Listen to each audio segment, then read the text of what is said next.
Welcome to y'all family to another episode of The Everyday Investor. Today we have a very special guest with us. Please help me welcome Taylor Weaver. How's it going, Taylor? It's going well, man. Going well. Glad to have you here in my basement. You got me all dressed up on a Saturday. No, for sure, for sure. Hey, this is a very special day for a lot of different reasons because not only is this the first in-person interview that we have done, but also you are the first reoccurring guest. So, before we did the video interview and you talked about everything that you're doing from being a mergers and acquisitions attorney. You are, doing things in the cannabis industry. You are, have fitness studios across the country. And the last thing that you had talked about was this electric vehicle space that you have broken into. And we kind of left the interview with that. So this time around, I understand that that company has took leaps and bounds. And I wanted to talk to you a little bit more about the current status, the current state of the company, where you guys are. Again, from my understanding, you guys are doing some really big things with the company.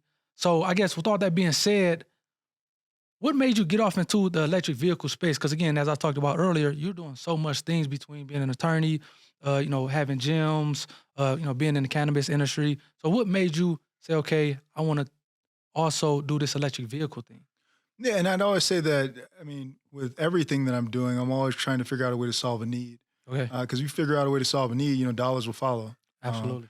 and even better if you're doing something that you're passionate with, or if you have a skill set that, you can put directly towards whatever you're trying to do. So I'd say it started with cannabis. So the cannabis industry, we were trying to put an entire electric fleet of cars, doing delivery across the state of Massachusetts. And so, being the founder, one of the co-founders, I'm like, hey, let me go ahead and see what it's going to be like to go on this ride. And so I had probably bought my electric vehicle back in April of last year, maybe March of last year. And so I'm driving around. I'm like, I love this feel. I mean, it's quiet. The ride is smooth. It's. I'm not gonna say it's fast because I don't want to get pulled over. Right. But it's a really good feel and it's just an enjoyable experience. But the one thing that hit me, which I didn't realize at the time, is range anxiety. So I mean, you're looking at these cars that have, call it anywhere from 250 to, on the high end, if you've got a Lucid, 500, less of a big deal. Right. But then you have production, manufacturing things, but you got Rivian's 300, but it's still not like a typical gas car, which, if you do a hybrid, you may even get around 450 to 500 miles. Right. So I was driving around and I'm looking and I'm like, I finally hit the point where I'm at about 25, 30 miles on my battery. And I'm like, okay, cool. Now it's time to go charge. And, looking around, I'm like, okay, I see a bunch of Shell gas stations, BPs, things like that. But where do I charge? I'd already downloaded the apps. And so I was like, okay, well, let me just start looking at those. So the first one I pull up, I'm like, cool, chargers all over the place. I'm good to go. I drive about 10, 15 minutes, burn about 5 miles on the battery. And I pull up to, basically a cornfield. It wasn't really a cornfield, but there was no stations. Right, And I'm right, like, right. okay. So I'm thinking in my head, I'm like, all right, well, maybe it was just a glitch on the app or something like that.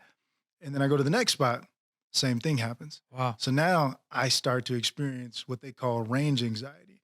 And I'm going, oh my gosh, is there anyone that I'm going to be able to, go to charge my car? Or am I going to have to get this thing towed back to my apartment where I was living at the time? And so that immediately was like, okay, if we've got 10 drivers out on the road, 15 drivers out on the road, and each driver has, 10, 20, 30 deliveries left. Let's just take one of them and say that they're on a low battery and they have 20 to 30. How many stations on the application is it going to take for them to go to before they find a station that, number one, actually exists, Right. and number two, works?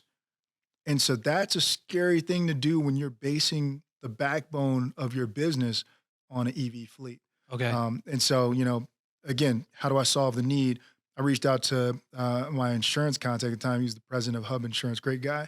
And I was like, hey, who do I contact about putting in electric vehicle charging stations? Because we need some around the state of Massachusetts, so that way my drivers can know exactly where to go. Right. Right. And he put me in contact with one of the groups that did, 90% of the installations on the Northeast.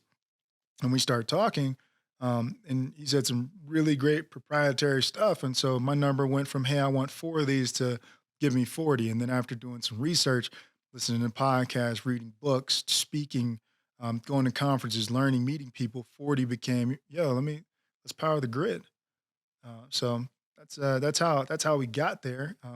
definitely a lot of bumps and bruises along the way, but we're here. So how did you decide what part of the EV space you're going to get into? Because you could have did like you said, you could have installed the charge stations. You could have decided to uh, you know, manufacture the EV charge stations. What made you and backing up a little bit? What what is LNG Electric and what service do they provide within the EV charge the electric charging space? Sure. So what made me, so there's different parts of EV. You've got the manufacturers, Yep. you've got the installers, Yep. you have property owners, and then you have the end customer, the end user. And there's others, of course, there's software providers, things like that. But if we're talking about the core groups that you need someone with the property, you need someone with the product, you need someone to install it, you need someone to own it. And maybe the person with the property owns it, but for the sake of someone who has an EV fleet who's trying to make sure they have a place for their drivers to charge, it's a lot easier if you just own the station because number one, I don't have to worry about the driver not having enough money in their wallet, Right. less security issues from an IT perspective, and then also potentially being able to benefit from a second stream of income Okay. for those stations. So that was kind of our sweet space, and it's back to sticking to the skills that you know how to use. We aren't manufacturers. We just aren't. You've got companies like Anil Italian company, Wallbox, Spanish, ABB, Swiss. And these companies have put millions and millions of dollars into creating their product. Right. R&D. R&D, exactly. Sure. So why would we go and compete in that space? No, we needed to find a way to again own the box and control the output and who it was going to. And the easiest way to do that was to be the owner operator. Okay. Because we found out there's like a nice little niche that property owners want the boxes, customers want the boxes, nobody wants to pay for them, and usually those parties don't know where to find it. Yep. We're the glue. We come in and we're the network. We're Okay. pure turnkey solution. So we pick the manufacturers. We have our partnerships. We pick the installers. We Yep. have those partnerships. We bring the money to the table, and that's the really unique piece because that's what usually gets people over the hump. And then from there, it's a if you build them, they will come scenario. Okay. So I guess to sum it up, would you say that you guys facilitate the actual charge stations being essentially installed at the property? Then you guys will to a certain extent own the actual charge stations and operate it, making sure that if anything goes wrong, that the charge stations are being maintenance being performed on the charge stations as well as maybe kind of collecting the funds and distributing it to the necessary parties. Is that kind of would you say like LNG's electric role within like the space? Yeah, absolutely. We're trying to again solve the need, get rid of the headaches. So property owners, they own properties. They're Right. not really in the business of providing charging Got you. stations. Got you. So again, we'll buy, we'll own them, we'll operate, and we'll make sure that if they're down, they're taken care of and fixed. Right. And that's all through. I want to say, it's the cliche, countless hours, but honestly, countless hours of negotiations. I mean, Yeah. we've made deals with every level of the industry to make sure that we can package a true turnkey solution. So the property owners Yeah. they sign the lease with us and they get to walk away. Got you. The Got you. installers put it in the ground and they get to walk away. The manufacturers, they already know what we're buying in terms of bulk. Yep.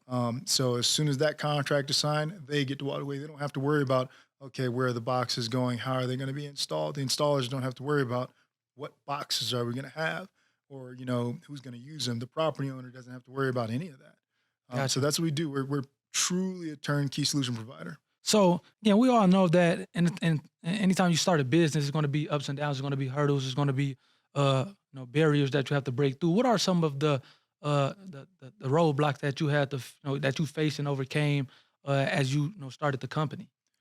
I'd have to say our network. Okay. I mean, we are not, number one, the industry itself is new. Yeah. Number two, we're not actively talking to people who are in that space, or Yep. at least at the time that we jumped in. Because again, like I said, we had the cannabis business going, the fitness studios. Right.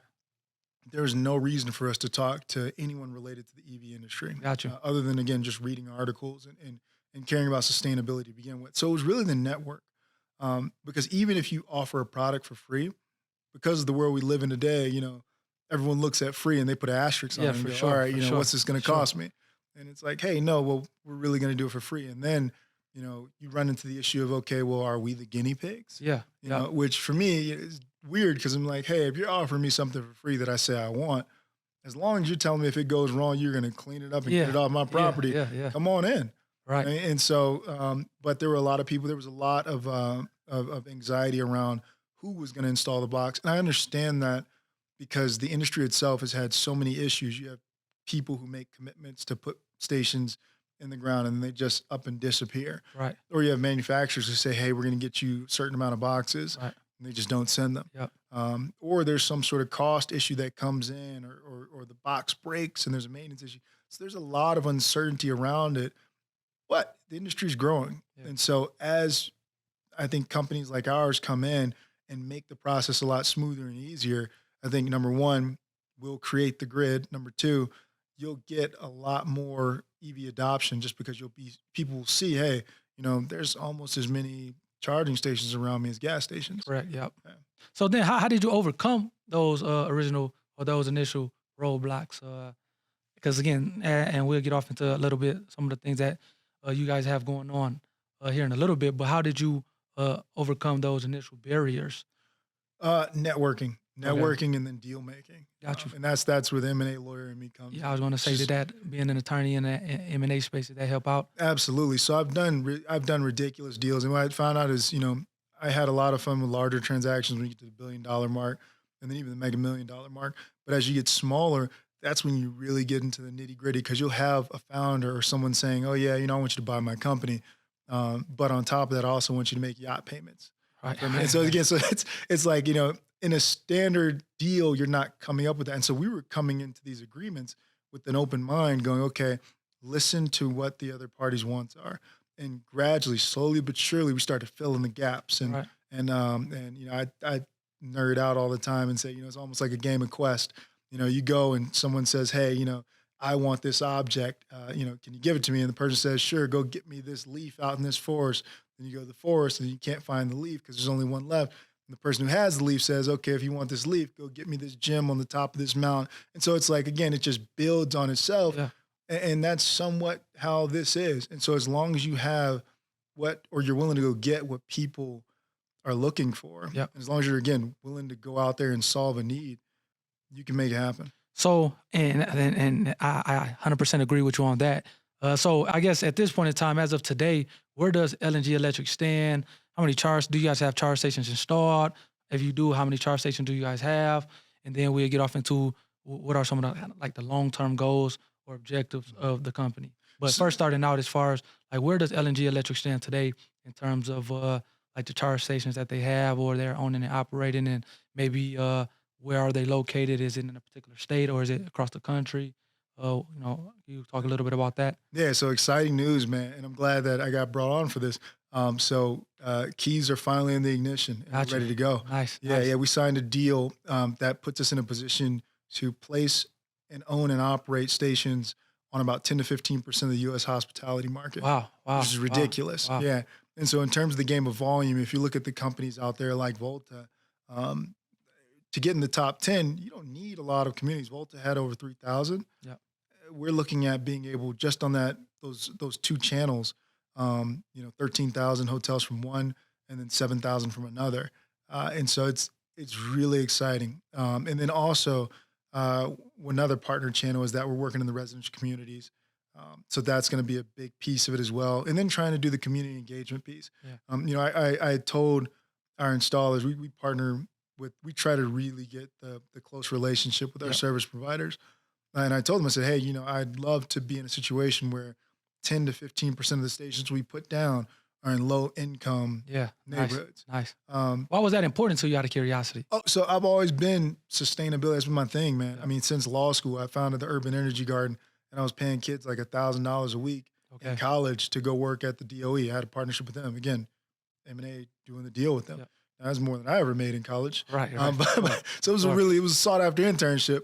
But I learned early on that when you talk about environmental justice, sustainability, predatory charging prices, and just the disparity between um, different ethnic backgrounds, different racial groups in terms of what they're charged as opposed to their non-minority counterparts, it's scary. Yeah, And so if we can go in and then put boxes on, again, like I said, if 10 to 15% of our boxes go to those neighborhoods, we can put price ceilings on there. Because in a way, I mean, there's intricacies that go into the grid and why it's expensive, and so we just have to figure out a way to again work with those utility companies Yep. to make sure that we're not pricing the stations in a point to where it's absorbent or that we're stopping EV adoption. Because right now, that's probably one of the most beautiful things about it. You can go get 220 miles, 250 miles on $10. Right. Oh, that's cool. That's cool. So you were talking about in terms of being 10 to 15% of essentially the hotels in the country, Mhm. putting charge stations on those as well as the residential communities. About approximately how many charge stations does that equate to that you guys are doing? And are you guys in the process of installing them? Have you guys installed them? So I guess the first question is how many charge stations does that equate to? Mhm. And then like where in the process are you guys at? Yeah, so I'd say we've got different metrics for both spots. So for residential communities, depending on what class of property it is, we can be as low as two and as many as 12. Okay. What Um, I'm talking about in terms of like mhm. how many stations, I guess, for the foreseeable future, or maybe say from now until to the end of the year. So by the end of Yeah. the year, how many like charge stations would you guys have with LNG Electric have in the ground? So I would say a successful project would mean by the end of the year, if we're at around 3,000 stations in the ground. Okay. Okay. And Oh, it's that's not great. that difficult given, again, the proportions that we're working with. Like I said, we're going to be 2 to 12 on the Yeah. residential property side and anywhere from 2 to 6 on the hotel side. So then, just out of curiosity, how much money does it take to put that many stations in the ground? Do you guys have that figured out, or what would you guys plan to spend to put that amount? Yeah, and so it's all there's 2 parts to this. No, number 1, you have the basic cost. Number 2, you have, what rebates and things are available. And so I'd say standard, if you're just taking away rebates and everything else, you're looking to pay, depending on your manufacturer, Right. a little under $10,000 Okay. for each Okay. station. Gotcha. And that's, they're doing A&E, construction on the site, painting, the parking lots, making sure the grid work, assuming that there's only, a moderate amount of wiring that they have to do, and they're Yeah. not taking it from, you know, the house box all the way out, 150 yards, Yeah. Yeah. something ridiculous like that. So yeah, you'd say around $10,000, a little under that. Okay. Okay. And again, it depends on what type of rebates are available, and that's part of our proprietary information. Just making sure that we can do this as efficiently as possible. Okay. Okay. Nice. Nice. So I guess I have maybe two final questions as we wrap up this thing. I guess one is like, how do you make money in it? Or yeah, so how do you make money based on, I guess, because again, there's one thing if you're manufacturing the charge stations and then selling them. And obviously, you have a manufacturing cost, and then you have a maybe a wholesale or a retail cost, and then that difference is your profit.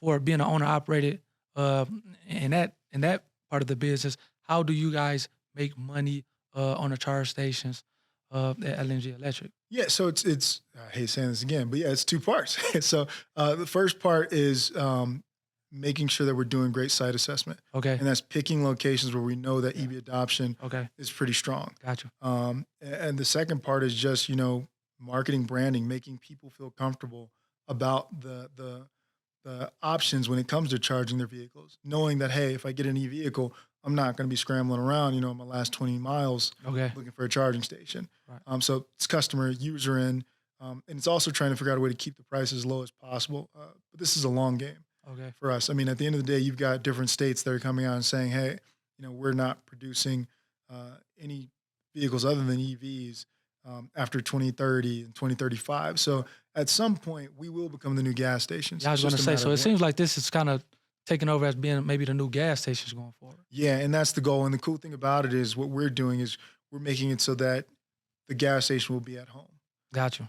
That's And I cool. think that's going to be really nice. And so, okay, so then I guess maybe the last question is you maybe have answered it already, but in terms of the long term goals, in terms of what the exit strategy, do you just keep it? So, for example, for me, just being an apartment investor or a resident, just a property investor, investing in real estate, my goal is always to buy the property and just like buy and hold. So, and just being able to collect the passive income, the cash flow, and being able to pass that down to future generations. Mhm. So with you and LNG Electric, is the goal to get as many charge stations to build a company up and make the most money and then sell it, or is it just to continue to kind of just get as much installing as many charge stations that you can in the ground and just run the company. What are like some of the long term goals of LNG Electric? So again, because we have that background and not just seeking profit, like I said, we're doing low income areas, and those are some Yeah, of the like least EV adoption areas in the United States. yeah, We have missions, and so I'd say if we get to a point where we can sell and we know that we're going to sell in a responsible way, so that the people that we are trying to benefit for don't sure. get left behind, Yeah. then we'll sell. But Okay. right Okay. now, it is to get as many stations in the ground, but not for the purpose of selling, Right. but Right. for the purpose of opening up the market because we Gotcha. want to power the grid. Okay. And then so what are some of the states that you guys are in? I'm not sure if So our first ones are going to be. Oh, sorry, I didn't even answer. Yeah, so we're getting ready to do our first ones now in Ohio yeah, and then in California, Southern California. And Southern California is a beast of a state to get into really, really. because ChargePoint has, they've eaten up most of the market, and they're just manufacturers. But in terms of, you know, the way that they've gone about making sure that that was the premier box in Yeah. California, Yeah. it was very smart, strategic, and so um, we'd love to learn from people like that or from Yeah. groups like that.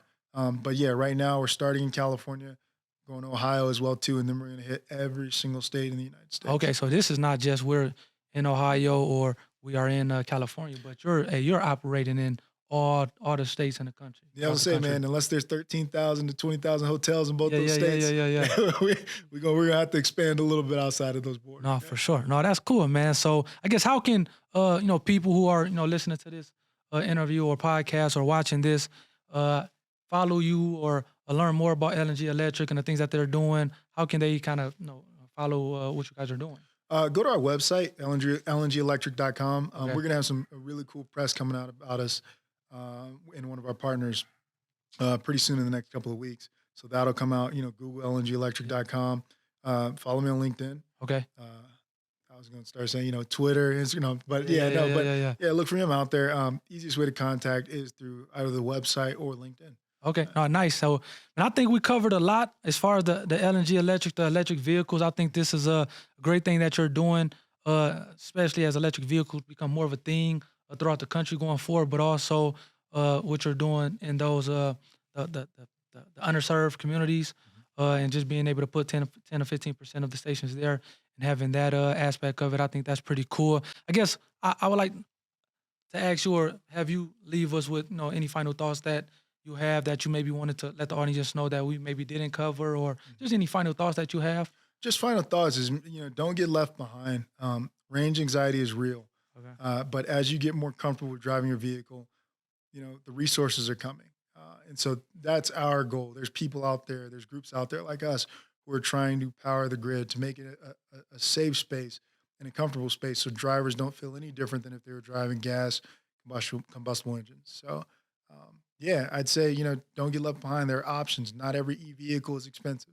You've got some in there that are now coming into the 20 to 30K range. Yeah, yeah, yeah. So they're now being priced as normal vehicles. Right. Go get one, test it out. What you're doing is great for the environment. And on top of that, you'll find out you spend astronomically less than you do on energy than you do on gas. Right. And I was going to say this, and I'm kind of putting you on the spot a little bit. Like you said, we're in your beautiful home here, and you have an Audi or e-tron GT, which again, hey, look it up. I'll say is more than $100,000 car, and it's an electric vehicle. Can you talk about a little bit of those benefits that you I think talked about as far as I guess maybe maintenance wise? Does it provide in comparison to ICE or internal combustion engine vehicle? Does it provide better maintenance? Do you spend less on gas? Can you talk about a little bit of the benefits, especially as they're becoming more affordable for just a common person? Yeah, no. So number one, I love that. That's my toy, and I like gas as well too. I have a Yeah. 911 down south, but the Audi e-tron GT, that's my baby. Okay. Like I do have maintenance. There were occasionally recalls and things like that for software updates, but I don't think it would be any different for a gas car because it really deals with the internal system and not the battery itself. But the batteries that they have are so cool. They break them down into different cells, and so I can't remember if it's like 120, 400 different cells. But if a part of my battery goes out, they can drop the bottom of the car, pull Yeah. out that cell, Yeah, for replace it, sure. and then it's almost as if I have a new battery. Yeah. Number one. Nice. Number Nice. two, which is again, I love this part about it. It's very cheap. I get 220, 250 miles for $10 to $15. Wow, wow, Yeah, wow, and some stations are free, which is really cool. wow. And so, like I said, it's just a matter of finding them. But I love that car. I don't think I'll ever have a gas car as my primary vehicle again. Nice, nice. Um, and it's really fast. All right. Well, I mean, hey, I appreciate you sitting down, or I want to say sitting down, for inviting us into your home to kind of talk through this stuff. Again, we are looking forward to seeing the big things that LNG Electric has in store going forward. And hey, man, we appreciate it. And hey, until next time, TEI family, hope you guys enjoy this. Hope you guys get something from it. And most importantly, go follow LNG Electric, go follow Taylor on LinkedIn and see what all the amazing things that they're doing going forward. Until next time, peace out.